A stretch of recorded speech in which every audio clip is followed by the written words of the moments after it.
In chapter 3, we talked about axially loaded elements. So first of all, we need to know how to calculate the deformations in axially loaded elements. Right? So we had three basic equations.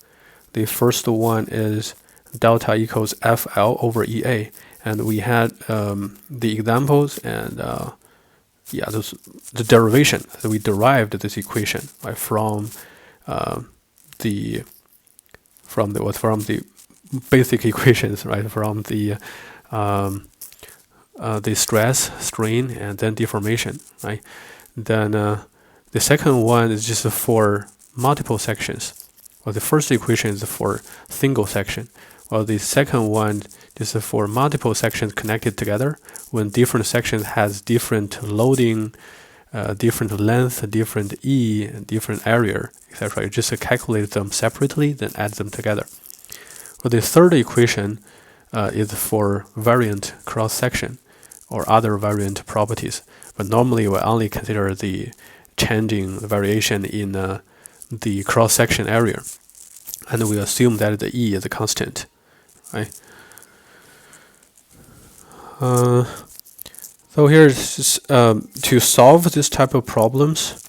The example is shown here.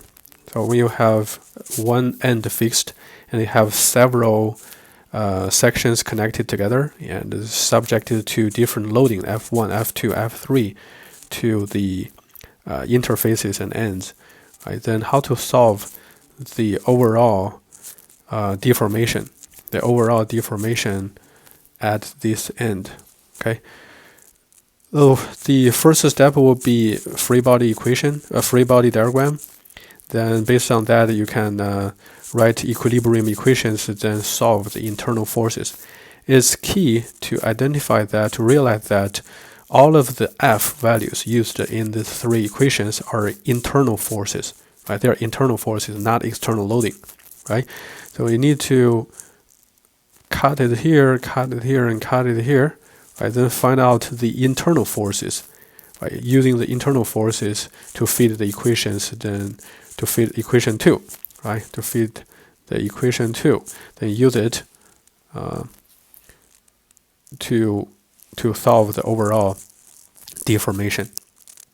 Okay. For each step, you just need to free body diagram, then build the equilibrium equation, then solve the internal force. Okay. Just go back to see some examples.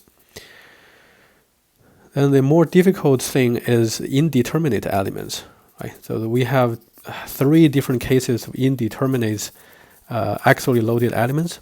Well, in the type 1, okay, here this is a type 1. It had two cases. The first case is that you have two elements connected together and the two ends of them are fixed. Right? So in this way, you will have element 1, element 2. So you can express their deformations. Right? So each one of the like delta 1 equals what? Equals F1 L1 over E1 A1. And the second one is delta 2 equals F2 L2 over E2 A2. Right? This delta 1 plus delta 2 equals 0. This will give you additional equation. Why do we need additional equation here? Since we defined indeterminate elements as what? As you can only find, let's see, in this case, you can only write one equilibrium equation, but you have two unknowns. So you have no way to solve them. You have no way to solve them, right? Since you have less equations than number of unknowns. So you just need to find out an additional equation so that you have the same number of equations as the number of unknowns, so you can solve them, right? So we need to find additional equation. So in the first case, the equation you find out is delta 1 plus delta 2 equals 0, since two ends has been fixed. So no deformation, no overall deformation is allowed. And the second one is if you have a gap, right? When you add the F there, you need to close the gap first, then you can touch and push the fixed end, the right-hand fixed end, right? So the equation can be modified to delta 1 plus delta 2 equals the gap, right? And in type 2, you may have a composite element, right? Composite element composed of two different materials, but they are well bonded together. No interfacial deformation is allowed. No interfacial sliding and debonding is allowed, right? In this kind of cases, these two components will always have the same deformation, right? So the additional equation you can write is just delta 1 equals delta 2. And in the second case, in the third type, right, type 3, you may have a rigid bar, right? It's shown here by the light blue color thing. It's a rigid bar. Then you have two bars connected to it, bar 1 and bar 2. Then you add F downward, and you know the A and B, the two dimensions. So what is the correlation between delta 1 and delta 2? And this way you just need to find two similar triangles. Right? Assume that bar 1 will become longer to here, but bar 2, the elongation of bar 2 must be longer than that of the bar 1, right? So because of the rigid bar, right? The after deformation, it'd be like this. So you can get two similar triangles, right? Two similar triangles. So based on these two similar triangles, you can write that delta 1 here is delta 1, and here is delta 2, right? So delta 1 over A equals delta 2 equals A plus B, right? So based on this, you can get an additional equation.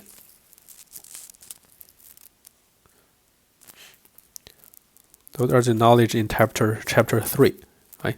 So in chapter 4, we're talking about torsion, right? So we have three parts of contents. The first part is stress. Then the second part is deformation. Then we had the indeterminate problems. But in between of them, we inserted a section that is gears, right? The gear transmission. Okay, so totally 4 different parts. So for stress, our basic equation says the tau equals what? Equals Tc over J. The T is torque. C is the maximum distance from the surface to the centroid of the shaft. Right.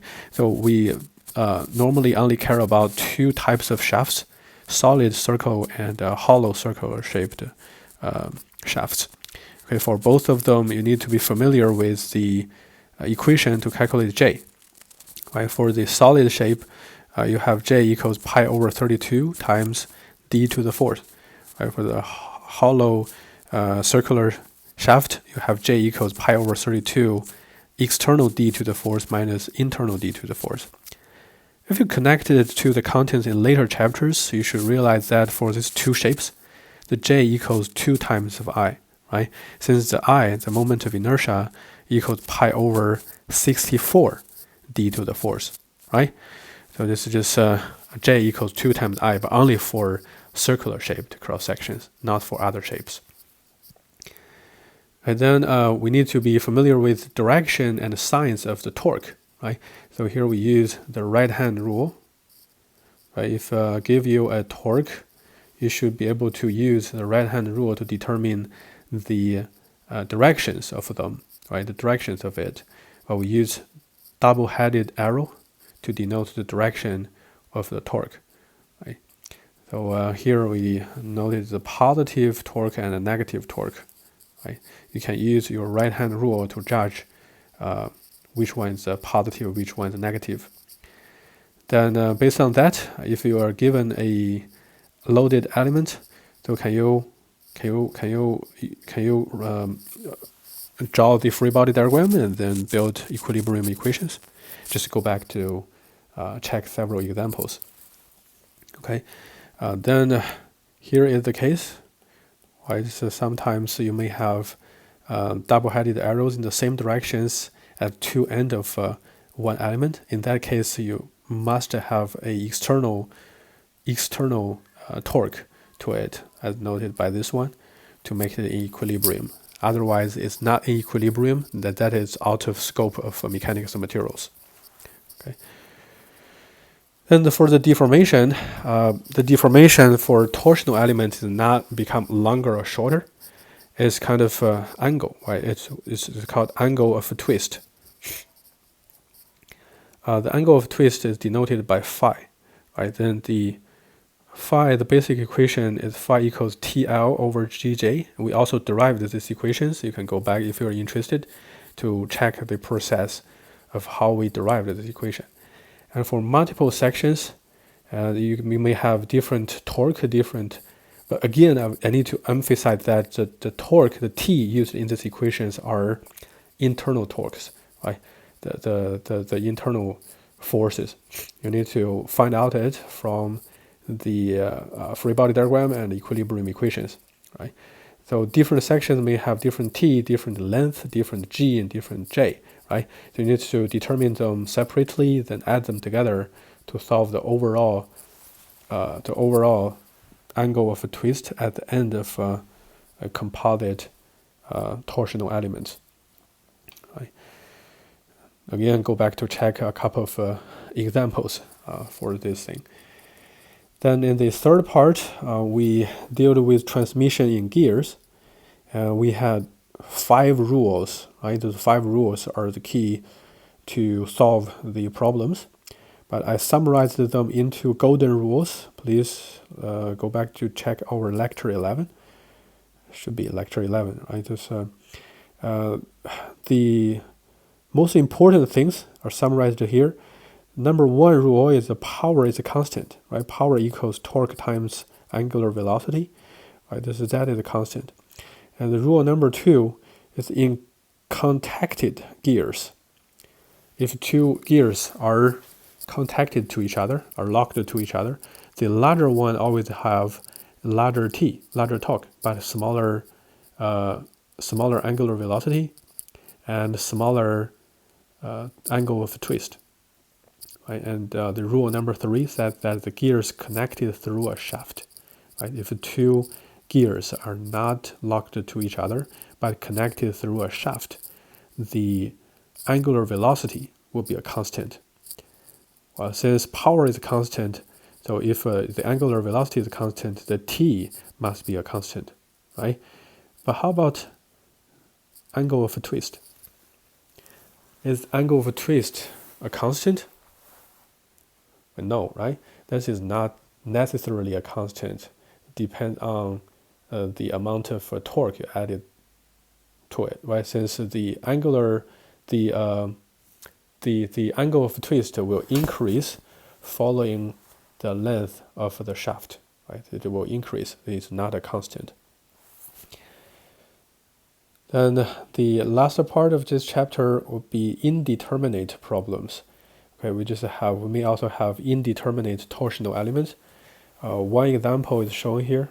2 examples are shown here for 2 types of indeterminate torsional elements. Okay, the key to solve indeterminate problems is again to find additional equation, since you will not be able to find the same number of equations based on equilibrium as the number of unknowns. Right? Like in the first example, you may have element 1, element 2, and you can express their angle of twist in terms of TLGJ, right? But then their correlations will be written as phi1 plus phi2 equals 0, since both ends have been fixed, so no overall deformation is allowed. And in the second type, you may have 2 different materials. You put them together to get a composite torsional element. The red-colored material is 1 and the blue-colored is 2. Right? When they are bonded together, we always assume that they are perfectly bonded together, so no interfacial sliding is allowed. Right? So when you add a overall torque T to them, so the angle of twist of them, the angles of twist of these 2 components will always be the same. So phi1 equals phi2. Okay, based on these principles, you can write additional equations.